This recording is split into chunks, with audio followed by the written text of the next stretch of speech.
جن لوگوں نے 9 مئی کیا ہے اگر وہ ان کے لوگ نہیں ہیں تو پھر آج جو لوگ رہا ہوئے ہیں ان کو یہ ہار کیوں پہنا رہے ہیں، ان کو اون کیوں کر رہے ہیں؟ یہ لوگ جو رہا ہوئے ہیں کیا انہوں نے ان کے خلاف ویڈیو ایویڈنس موجود نہیں ہے؟ سزا جب ہوئی ہے تو وہ باقاعدہ میڈیا کے سامنے نہیں لائی گئی؟ اس کے بعد ان لوگوں نے کیا لکھ کے نہیں دیا کہ ہم سے یہ غلطی ہوگی ہمیں معاف کر دیا جائے؟ ان کی مرسی پٹیشن کے اوپر ان کی سزائیں معاف نہیں ہوئی؟ تو یہ تو کہتے تھے کہ یہ لوگ ہمارے ہے ہی نہیں، آج یہ ان کو جو اب ہاتھ پہنا رہے ہیں اور ان کو میڈیا کے سامنے آپ تو لائر بھی ہیں نا، میڈیا کے سامنے ورڈکٹ آیا ہے، فیصلہ آیا ہے، ڈیٹیلڈ ججمنٹس نہیں آئی ہوئی، بیکاز جس طرح سول کورٹ میں ہوتا ہے کہ ججمنٹ میں پورا ساتھ لگی ہوتی ہیں چیزیں تو ہم لوگ پڑھ لیتے ہیں بیکاز پورے کیس کا ایک آرگومنٹ ہوتا ہے۔ یہاں تو ڈیٹیلڈ ورڈکٹ بھی نہیں ہمیں پتا، ہمیں تو صرف یہ سنایا گیا ہے فلانے بندے کو 9 سال، فلانے بندے کو 2 سال 5 سال، تو ہم تو اس پہ کوئی بات ہی نہیں کر سکتے کہ ہمیں نہیں پتا کہ ویڈیو دکھایا ہے نہیں دکھایا، ہم ازیوم کر رہے ہیں کہ ویڈیو ہے، لیکن مجھے تو نہیں پتا کہ کس کا ہے۔ نہیں وہ ان کو فراہم کر دی گئی ہیں وہ کاپیز۔ تو آپ کے خیال میں اتنے ٹیکنیکل ایشوز ہیں،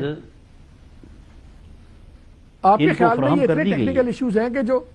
ٹھیک ہے، نہیں میں ادھر آ رہا ہوں نیگوسیشنز پہ، آپ کے خیال میں جو اتنے ٹیکنیکل اگر 2 مطالبات بھی ہوں اس میں مختلف لیول پہ اتنے زیادہ ٹیکنیکلٹیز انوالوڈ ہیں کہ وہ 15-20 دن میں حل ہوتے فارمولا آپ کے خیال میں مشکل نظر آتا ہے آپ کو کہ ناممکن نظر آتا ہے؟ نہیں، مجھے نہ مشکل نظر آتا ہے نہ ناممکن نظر آتا ہے۔ اب اس میں جو یہ ہمیں چارٹر آف ڈیمانڈ دیں گے اس پر جو ہمارا موقف ہوگا، اس موقف میں اور ان کی ڈیمانڈ میں جو ڈفرنس ہوگا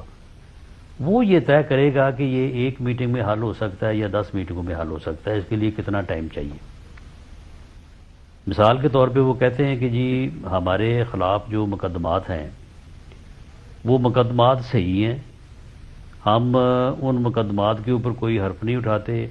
ہمیں جو ہے وہ بیل جو ہے وہ ہمارے لوگوں کو، ہم نے بیلیں اپلائی کی ہوئی ہیں تو اس میں جو ہے وہ پروسیکیوشن جو ہے وہ مخالفت نہ کرے، عدالت سے ہمیں بیل گرانٹ ہونے میں جو ہے وہ ہمیں جو ہے وہ فیسیلیٹیٹ کریں۔ اب اس کے اوپر جو کیسز ہیں ان کے اور جو ملزمان ہیں ان میں ہر کیس اور ہر ملزم کے متعلق جو ہے وہ ایک ہماری طرف سے یا پروسیکیوشن کی طرف سے ڈفرینس آف اوپینین ہو سکتا ہے۔ اب جس طرح سے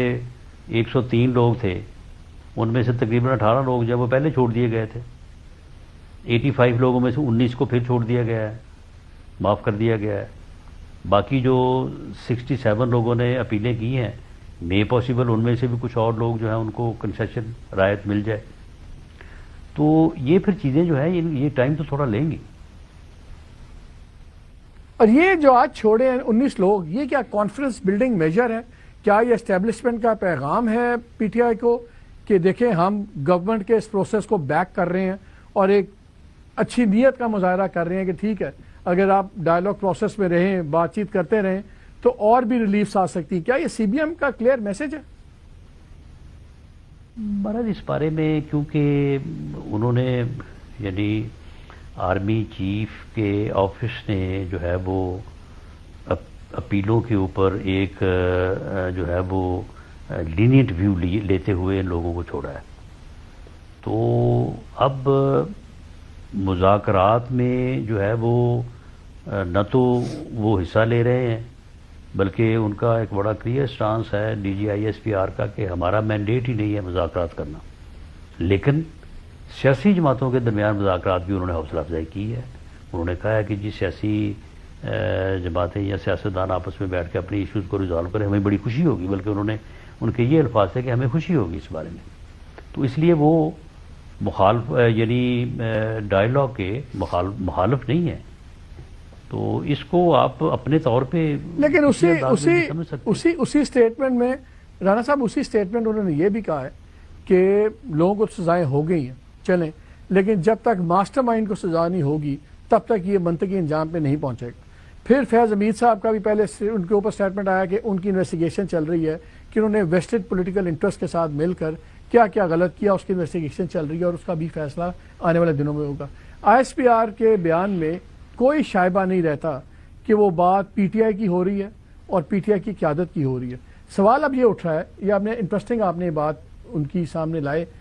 اس سے سوال اب یہ اٹھ رہا ہے کہ ایک سوال اٹھ رہا ہے کہ کل تک تو ہمیں ایز اے خبر پتا تھا کہ ٹرائل ہوگا, ملٹری ٹرائل ہوگا عمران خان صاحب کا May 9 کے کیسز کے سلسلے میں, اور یہ دوبارہ بات دہرائی ایمفسائز کر کے D G S P R نے کہ یہ چیزیں یہ منطقی نظام تک پہنچیں گی. تو کیا عمران خان کے اوپر سے خطرہ ختم ہو گیا ملٹری ٹرائل کا, کہ ابھی تک ہے وہ خطرہ ان کے لیے؟ نہیں, اس بارے میں آپ جو ہے وہ پریمپٹ نہیں کر سکتے. دیکھیں, سوال یہ ہے کہ کیا 9 مئی کے جو ہے وہ ماسٹر مائنڈ کو چھوڑا جانا چاہیے؟ بالکل نہیں چھوڑا جانا چاہیے. لیکن معاملہ یہ ہے کہ مذاکرات اور چیز ہے, پولیٹیکل ڈیموکریٹک سسٹم اور چیز ہے. اس سسٹم میں مخالف سیاسی جماعتوں کا باہم آپس میں ڈائلاگ کرنا اور چیز ہے, اور اس پارلیمانی جمہوری سسٹم میں حزب اختلاف اور حزب اقتدار کا ایک دوسرے کو انگیج کرنا اور بات ہے. اب ایک واقعہ ہوا ہے, ایک جرم ہوا ہے, اس جرم میں جو آدمی ملوث ہیں ان کی سزا و جزا کا معاملہ جو ہے اس کا اس سے کیا تعلق ہے؟ وہ سزا جزا جس کی بھی بنتی ہے, جس کے بھی ذمہ لگتا ہے, جو بھی ثابت ہوتا ہے وہ اپنا علیحدہ جو ہے وہ اپنا چارج فیس کرے.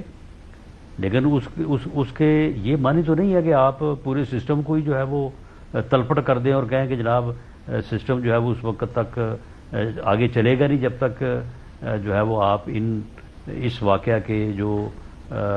کلپریٹس ہیں ان کو آپ چھوڑتے نہیں ہیں یا ان کے خلاف آپ کارروائی جو ہے وہ وڈرا نہیں کرتے. ان چیزوں کو آپس میں جو ہے وہ کوئی جواز نہیں بنتا.